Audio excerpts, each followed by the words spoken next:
ವಿಶ್ವಕರ್ಮ ಸಮಾಜದ ಕುಲದೇವತೆ ಶ್ರೀ ಕಾಳಿಕಾದೇವಿಗೆ ನಮಸ್ಕರಿಸುತ್ತಾ, ಶ್ರೀ ವಿಶ್ವಕರ್ಮ ಪ್ರಭುವಿನ ಪಾದಾರದಿಂದ ನಮಿಸುತ್ತಾ, ಈ ವೇದಿಕೆಯ ಮೇಲೆ ಅಲಂಕರಿಸಿದಂಥ ಪರಮ ಪೂಜ್ಯ ಜಗದ್ಗುರುಗಳು ಡಾಕ್ಟರ್ ತೋಂಟದ ಸಿದ್ದರಾಮ ಮಹಾಸ್ವಾಮಿಗಳಿಗೆ, ಶ್ರೀ ಮಳೆರಾಜೇಂದ್ರ ಸ್ವಾಮಿ ಮಹಾಪುರುಷರು, ಶ್ರೀ ಶ್ರೀ ಕಾಳಹಸ್ತೇಂದ್ರ ಮಹಾಸ್ವಾಮಿಗಳು ಇವರೆಲ್ಲರಿಗೂ ನಮಸ್ಕರಿಸುತ್ತಾ, ವೇದಿಕೆಯನ್ನು ಅಲಂಕರಿಸಿದ ಎಲ್ಲ ಗಣಮಾನ್ಯರಿಗೂ ಮತ್ತು ಇಲ್ಲ ವಿಶ್ವಕರ್ಮ ಬಾಂಧವರಿಗೂ, ಬಂಧು ಭಗಿನಿಯರಿಗೂ ಮತ್ತು ಅಣ್ಣ ತಮ್ಮದರಿಗೂ ಎಲ್ಲರಿಗೂ ನಾನು ಇಲ್ಲಿ ನಮಸ್ಕರಿಸುತ್ತಾ, ಸ್ವಾಮಿಗಳು ಗುರುಗಳು ಹೇಳಿದಂತೆ ಆಶೀರ್ವಚನ ಆದ ನಂತರ ಯಾರ್ದು ಭಾಷಣ ಇರಬಾರ್ದು. ಅದಕ್ಕೆ ಅವರಿಗೆ ಕೊಟ್ಟಿದ್ದಾರೆ, ನಾನು ಅವರಿಗೆ ಕ್ಷಮೆ ಕೇಳ್ತೇನೆ. ಮುಖ್ಯವಾಗಿ ನಾನಿಲ್ಲಿ ಭಾಳಷ್ಟು ವೇಳೆಯನ್ನು ತೆಗೆದುಕೊಳ್ಳೋದಿಲ್ಲ. ಈ ರಾಜಗೋಪಾಲ್ ಕಡ್ಲಿಕೊಪ್ಪ ಕಲಾಧ್ವಮಿಗಳ ಇವತ್ತು 65ನೇ ವರ್ಷದ ಹುಟ್ಟುಹಬ್ಬದ ಸಮಾರಂಭ ಮತ್ತು ಅಭಿನಂದನೆ ಸಮಾರಂಭ. ಇದರ ಬಗ್ಗೆ ಈಗಾಗಲೇ ಅವರ ವ್ಯಕ್ತಿತ್ವ ಬಗ್ಗೆ ಸಾಕಷ್ಟು ಉಪನ್ಯಾಸಕರು, ಇಲ್ಲಿ ಭಾಷಣಕಾರರು ಅವ್ರ ಬಗ್ಗೆ ಬಹಳಷ್ಟು ಹೇಳಿದ್ದಾರೆ. ವಿಶೇಷವಾಗಿ ಪ್ರೊಫೆಸರ್ ಸಿದ್ದು ಆ್ಯಪಲ್ವರಿ ಅವರು ಮಾತ್ರ ಇದರ ಬಗ್ಗೆ ಅವರ ಬಗ್ಗೆ ಬಹಳಷ್ಟು ಅಂದರೆ ಗೆಳೆತನ ಇರೋದ್ರಿಂದ ಅವರ ವ್ಯಕ್ತಿತ್ವ ಬಗ್ಗೆ ಸಾಕಷ್ಟು ವಿಷಯಗಳನ್ನು ನಮ್ಮ ಮುಂದೆ ಹೇಳಿದ್ದಾರೆ. ಮುಖ್ಯವಾಗಿ ನಾನು ನಿಮಗೆ ಹೇಳಬೇಕಂದ್ರೆ, ನನಗೆ ಮತ್ತು ರಾಜಗೋಪಾಲ್ ಕಡ್ಲಿಕೊಪ್ಪ ಅವರ ಪರಿಚಯ 20 ವರ್ಷದಿಂದ. ನನ್ನನ್ನು ಗದಗಿಗೆ ಕರ್ಕೊಂಡು ಬಂದು ಈ ತೋಂಟದ ಮಹಾಸ್ವಾಮಿಗಳ ಸನ್ನಿಧಿಯಲ್ಲಿ, ಅಂದರೆ ಅವ್ರು ನನ್ನ ಬದಿಯಲ್ಲೇ ಕುಳಿಸಿದ್ರು ಅವರನ್ನು. ಅವರ ಒಂದು ಸನ್ನಿಧಿಯಲ್ಲಿ 5-6 ಸಾವಿರ ಜನರ ಮುಂದೆ ನನ್ನನ್ನು ಸತ್ಕರಿಸಿದ್ದು ನನಗೆ ಇನ್ನೂ ಮುಂದೆ ಕಣ್ಮುಂದೆ ಇದೆ.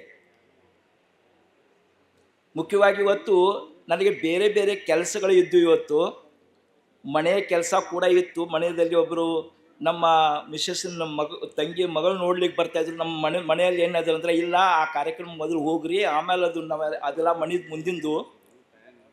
ಮುಖ್ಯವಾಗಿ ಏನಂತಂದರೆ, ಇಲ್ಲಿ ಒಂದೇ ಒಂದು ಮಾತಿಗೆ ಹೇಳಲಿಕ್ಕೆ ಬಯಸ್ತೇನೆ. ಇಲ್ಲಿ 65 ಅವರ ಕಡ್ಲಿಕೊಪ್ಪ ಅವರ ವಯಸ್ಸು 65 ಅಂತ ಇಲ್ಲಿ ಹೇಳ್ತಿದ್ರೆ, ಇದು just age it's a number it's a number, nothing else. 65 is 11. 6 and 5 is 11 years young guys, nothing else. ಅವ್ರಿಗೆ ಏನಂತಂದರೆ ವಯಸ್ಸು, there is only one the instrument to measure the age of any person, that is dream. If the person has a dream, he may be 99, he is a 18 years person. If the person has no dreams and no positive thoughts, even though he is 18, he is a 19-year-old, nothing else.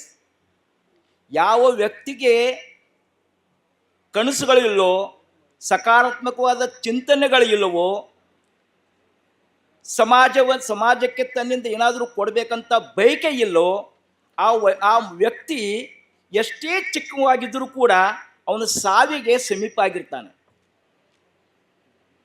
ಆದರೆ ಯಾವ ವ್ಯಕ್ತಿಗೆ ಕನಸುಗಳಿರ್ತಾವೋ, ಸಕಾರಾತ್ಮಕ ಚಿಂತನೆ ಇರ್ತದೋ, ಸಮಾಜದ ಬಗ್ಗೆ ಸೇವೆ ಮಾಡ್ಬೇಕಂತ ಕಲ್ಪನೆ ಇರ್ತದೋ, ಅಂಥ ವ್ಯಕ್ತಿ 65 ಆದರೂ ಕೂಡ ಕೇವಲ ಅವರು 11ನೇ ವರ್ಷದಲ್ಲಿ ಯುವಕರಿದ್ದಾರೆ ಅಂತ ಹೇಳ್ಬೋದು ಅಷ್ಟೇ.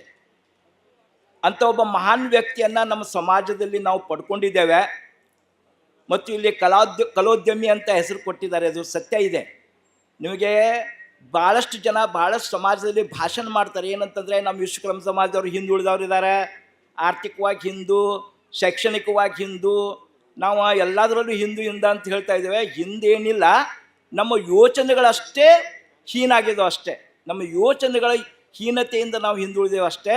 ಆದರೆ ಎಲ್ಲದರಲ್ಲೂ ನಾವು ಮುಂದಿದ್ದೇವೆ, ನಾವು ಎಲ್ಲರಲ್ಲೂ ಸಾಧನೆ ಮಾಡ್ಬೋದು ಅನ್ನೋದಕ್ಕೆ ಒಬ್ಬರು ಉದಾಹರಣೆ ಅಂತಂದರೆ ನಮ್ಮ ಕಡ್ಲಿಕೊಪ್ಪವರು. ಭಾಳಷ್ಟು ಜನ ವಿಶ್ವಕರ್ಮ ಸಮಾಜದವರನ್ನು ಒಂದುಗೂಡಿಸ್ಲಿಕ್ಕೆ ಜಾತ್ರೆ ಮಾಡಿದಂಥ ಜನರನ್ನು ನಾವು ಭಾಳಷ್ಟು ಜನ ನೋಡಿದ್ದೇವೆ. ಆಣಿ ಅಂಬಾರಿಗಳ ಮೇಲೆ ಕುಂತು ಮಹೋತ್ಸವಗಳನ್ನು ಮಾಡಿದಂಥ ಜನರನ್ನು ನಾನು ನೋಡಿದ್ದೇನೆ. ಆ ಕಾರ್ಯಕ್ರಮಗಳು ಕೂಡ ನಾವು ಪಾಲ್ಗೊಂಡಿದ್ದೇವೆ. ಅವು ಜಾತ್ರೆಗಳಾಗ್ತವೆ. ಜಾತ್ರೆಗಳೆಂದರೆ ಯಾವುದೇ ಉದ್ದೇಶ ಇರುವುದಿಲ್ಲ, ಉದ್ದೇಶ ಇಲ್ಲದೆ ಜನ ಕೂಡ್ತಾರೆ, ಅದಕ್ಕೆ ಜಾತ್ರೆ ಅಂತೇವೆ ನಾವು.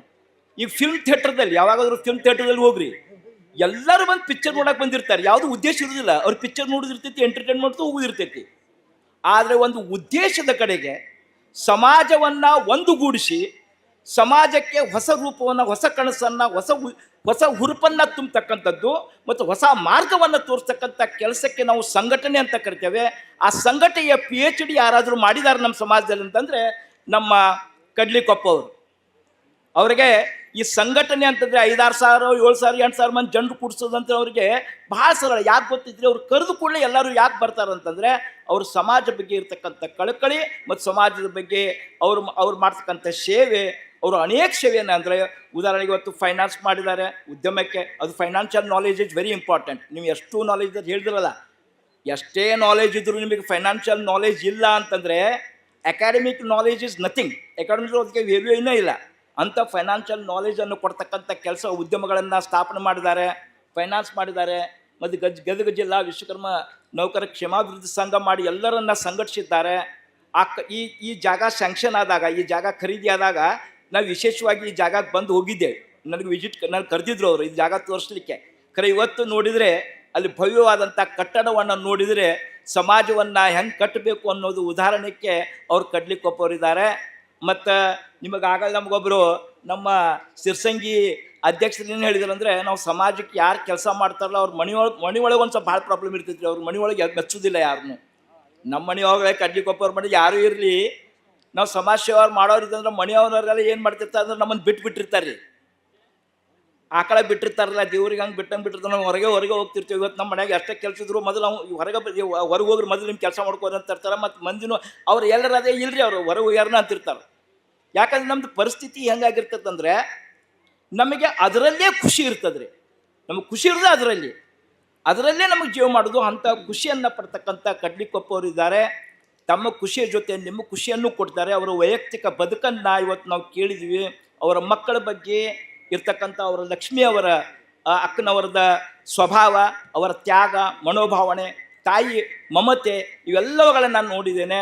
ಅವರು ಕೂಡ ಅವರಿಗೆ ಸಾಕಷ್ಟು ಸಹಾಯ ಅವರ ಹಿಂದೆ ನಿಂತಿದ್ದಾರೆ. ಈ ಬೆಂಬಲಕ್ಕೆ ನಿಂತಿದ್ದಂಥ ಇಬ್ಬರು ದಂಪತಿಗಳಿಗೆ ನಾನು ಮತ್ತೊಮ್ಮೆ ಈ 65 ವರ್ಷದ ಏನು ಅವ್ರ ಶುಭಾಶಯಗಳನ್ನು ಹೇಳ್ತಾ, ಅವರು ಇನ್ನೂ ಹೆಚ್ಚು ಬೆಳೀತಾ ಹೋಗಲಿ, ಅವರು 100 ವರ್ಷ ಬಾಳಲಿ, ಅವರಿಗೆ ಆರೋಗ್ಯ ಐಶ್ವರ್ಯ ಆರೋಗ್ಯ ಸಂಪತ್ತು ಎಲ್ಲ ದಯಪಾಲಿಸಲಿ, ಸಮಾಜಕ್ಕೆ ಇದೇ ರೀತಿಯಾಗಿ ಮಾರ್ಗದರ್ಶನ ನೀಡಲಿ. ಮತ್ತು ಆ ಮಾರ್ಗದರ್ಶನ ನೀಡ್ತಾ ನಮಗೂ ಕೂಡ ಅವರು ಮಾರ್ಗದರ್ಶನ ನೀಡಲಿ ಅಂತಕ್ಕಂಥ ಮಾತನ್ನು ಹೇಳ್ತಾ ನನ್ನ 4 ಮಾತುಗಳನ್ನು ಮುಗಿಸ್ತೇನೆ. Thank you.